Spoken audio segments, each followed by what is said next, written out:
चलो जी। मेरा नाम मोहम्मद अकरम वल्द मोहम्मदीन कौम रेखी राजपूत ते अर रहमान मैरिज हाल रहमान शहीद रोड तो मैं बोल रहा।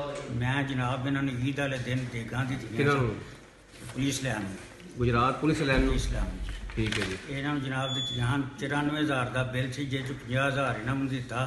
उसके बाद मेरा 44,000 रुपया रह गया।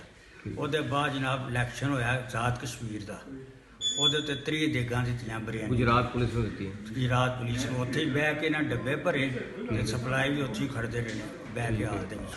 ਉਸ ਤੋਂ ਬਾਅਦ ਜਨਾਬ ਆ ਗਿਆ ਮਰਮ 8ਵੀਂ 9ਵੀਂ ਮਰਮ ਨੂੰ ਮੈਂ 58 ਦੇਗਾਂ ਦਿੱਤੀਆਂ ਨੇ ਤੇ ਫਿਰ 10ਵੀਂ ਮਰਮ ਨੂੰ 64 ਦੇਗਾਂ ਦਿੱਤੀਆਂ ਨੇ। ठीक है। ਮੈਨੂੰ ਜਨਾਬ ਇਹਨਾਂ ਵਿੱਚੋਂ 4 ਲੱਖ ਰੁਪਇਆ ਦਿੱਤਾ 2-2 ਲੱਖ ਕੇ डीपीओ कौन सा उसमें? ਡੀਪੀਓ ਸਾਹਿਬ ਸਨ ਸ਼ੇਰ ਚੱਠਾ ਸਾਹਿਬ। अच्छा। ਇਹ ਰਾਤ ਨੂੰ ਖੁਦ 9ਵੀਂ ਮਹਰਮ ਨੂੰ ਰਾਤ ਨੂੰ ਮੇਰੇ ਕੋਲ ਆਏ ਨੇ 2 ਵਜੇ ਰਾਤ ਨੂੰ। ठीक है। ਚੈਕਿੰਗ ਕੀਤੀ ਨੇ। ਚੈਕਿੰਗ ਕਰਨ ਤੋਂ ਬਾਅਦ ਪੁੱਛਿਆ ਨੇ ਕਿ ਅੱਜ ਕਿੰਨੀਆਂ ਗਈਆਂ ਨੇ। ਮੈਂ ਦੱਸਿਆ ਜੀ ਇੰਨੀਆਂ ਦੇਗਾਂ ਮੈਂ ਪਕਾਈਆਂ ਨੇ ਅੱਜ ਤੇ ਉਹ ਦਿੱਤੀਆਂ ਨੇ। ਫਿਰ ਸਵੇਰ ਜਨਾਬ ਮੈਂ ਕਿਹਾ ਅੱਜ ਸਵੇਰ ਦਾ ਉਹਨਾਂ 64 ਦਾ ਕਿਹਾ ਮੈਨੂੰ ਜ਼ਿਆਦਾ ਹੋ ਜਾਣ ਤਾਂ ਉਹ ਪਤਾ ਨਹੀਂ ਉਹ ਆਰਡਰ ਕਰਨਾ ਉਹਨਾਂ ਡੱਬੇ ਭਰਨੇ ਨੇ।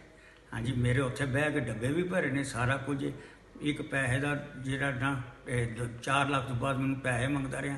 ਉਹ ਇਹਨਾਂ ਦਾ ਕੋਈ ਅਕਾਊਂਟੈਂਟ ਹੈ ਉਹਨੇ ਜਨਾਬ ਹੇਰਾ ਫੇਰੀ ਕੀਤੀ ਤਾਂ ਮਹਿਕਮਾ ਵਾਇਜ਼ ਮੇਰਾ ਤੇ ਇਹਦੇ 'ਚ ਕਸੂਰ ਕੋਈ ਨਹੀਂ। गुजरात पुलिस को ਤੁਸੀਂ ਕਿੰਨੇ ਪੈਸੇ ਲੈਣੇ ਨੇ ਹੁਣ? ਜੀ ਮੈਂ ਇਸ ਲਈ ਲੈਣੇ ਨਹੀਂ 6 ਲੱਖ ਤੇ 35,000 ਰੁਪਇਆ। ਤੇ ਕੀ ਕਿਹਾ ਜਾ ਰਿਹਾ ਇਸ ਬਾਰੇ?